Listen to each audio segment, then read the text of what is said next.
Good morning, Your Honour. My name is Paul Zanetti, appearing before you as counsel representative of Mr. Lewis Tucker. Your Honour, on the 5th of July this year, police exercised a search warrant at XYZ storage facility, removing an internal wall, seizing heroin and paraphernalia from the film Trainspotting, allegedly belonging to my client. Pursuant to section 590 AA 2E of the Queensland Criminal Code, I am seeking to have all evidence that was obtained during the search excluded from the case on the grounds of inadmissibility. Your Honour, I make this request for the reasons of procedural unlawfulness, fairness and public policy in accordance with section 130 of the Queensland Evidence Act, which allows the court the ability to exclude evidence from a criminal proceedings if it is likely to be unfair to my client if such evidence was admitted. Your Honour, I'd first like to briefly direct your attention towards the film paraphernalia.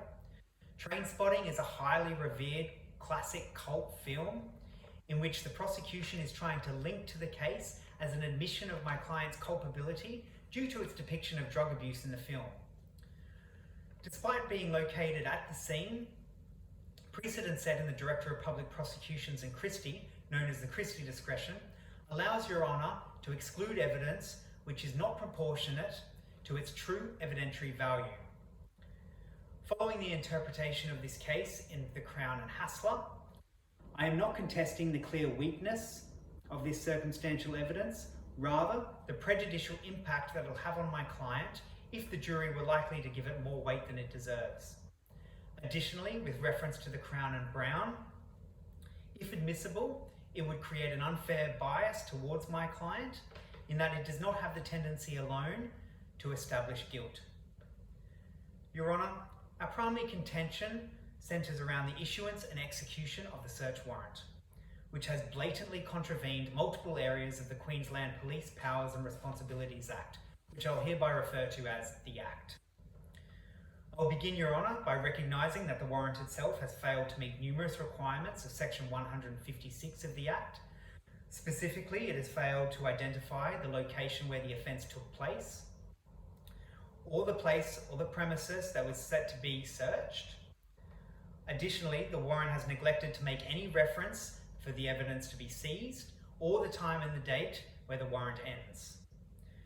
Your Honour, what appears to be even more concerning than missing particulars is the fact that the warrant was issued on the pretense that a crime had been committed on the 4th of July, a day after the warrant had actually been issued.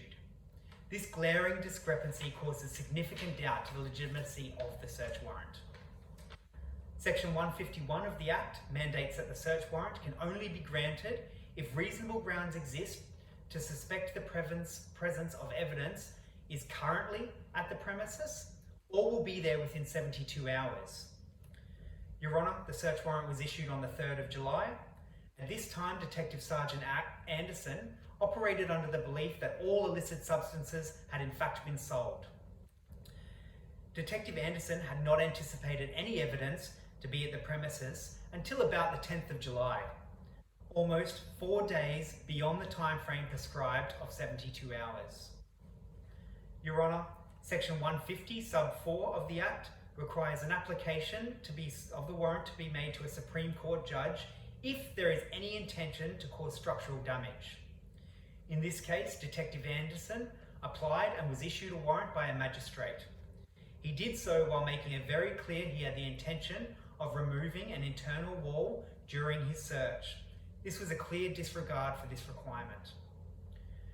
Your Honour, drawing your attention to the unlawful execution of the warrant, section 158 sub 1 of the Act requires a search warrant to be given to my client prior to the search warrant being conducted. This was not done. Section 160 sub 1b of the Act does allow police to continue with their search warrant under a reasonable suspicion that the evidence may be concealed or destroyed. If this was the pretense to conduct the search, section 160 sub 3 of the Act prohibits police from doing anything that may cause structural damage to the premises. Your Honour, I've made multiple submissions about the illegality on behalf of the prosecution, and I urge you to consider public policy while using your discretion in the matter. I would like to draw your attention to the High Court case of Bunning and Cross. Your Honour, in this case, the court favoured the exclusion of evidence that was produced during unlawful conduct if it transcended into any question of unfairness towards my client. This case also makes it abundantly clear evidence should be excluded in circumstances where it was obtained unlawfully via a breach of statute, or if authority had acted outside the confines of the law due to convenience rather than necessity. Your Honour, our case is firmly grounded in the principles of justice, public policy, and the protection of fundamental rights. The warrant was defective and unlawfully executed. Thus, a ruling in our favour that all evidence found during the search should be excluded from the trial, and this is essential to ensure procedural fairness to my client and uphold the integrity of the legal system. Thank you, Your Honour.